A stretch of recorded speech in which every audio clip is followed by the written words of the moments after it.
নিত্যপণ্যের বাজারে এবার উত্তাপ ছড়াচ্ছে সবুজ শাকসবজি, যার পেছনে বড় কারণ সরবরাহের ঘাটতি। তবে মাছ মুরগি সহ অধিকাংশ পণ্যের দর নাগালের মধ্যে থাকায় অনেকটা স্বস্তিতে ক্রেতারা।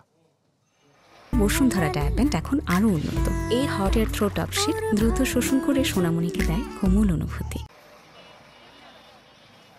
রমজানের বেশ কিছুদিন একরকম স্থিতিশীল থাকার পর আবারও চড়া হচ্ছে নিত্যপণ্যের বাজার। রাজধানী ঢাকা কিংবা বাইরের বাজারগুলোর চিত্র বদলেছে একইভাবে। নারায়ণগঞ্জের সানারপাড়ের এই কাঁচা বাজারে বাড়তি দামের উত্তাপ ছড়াচ্ছে সবুজ শাকসবজি। করলা, বেগুন কিংবা বরবটি সবই বিক্রি হচ্ছে কেজি প্রতি 60 টাকার ওপরে, যা নিয়ে অসন্তোষ রয়েছে।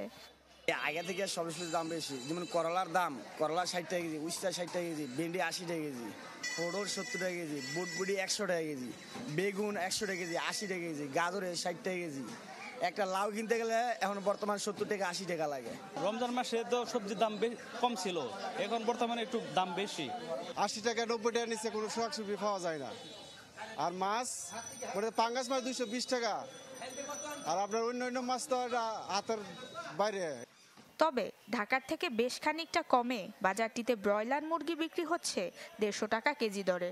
টিসিবির হিসাবে সপ্তাহ ব্যবধানে যা কমেছে অন্তত 40 টাকা। একইভাবে কমেছে সোনালী, লেয়ার সহ অন্য সব মুরগির দরও। আর ফার্মের মুরগির ডিমও মিলছে প্রতি পিস 10 টাকায়। আমি কক মুরগি নিলাম 270 টাকা করে, তবে আমার মনে হয় যে এখন তেমন বেশি না, মোটামুটি বাজার দরেই হয়।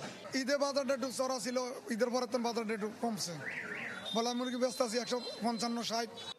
অবশ্য মাছ এবং গরু খাসির মাংসের দামে নেই উল্লেখযোগ্য কোনো পরিবর্তন। Desk report, channel 24।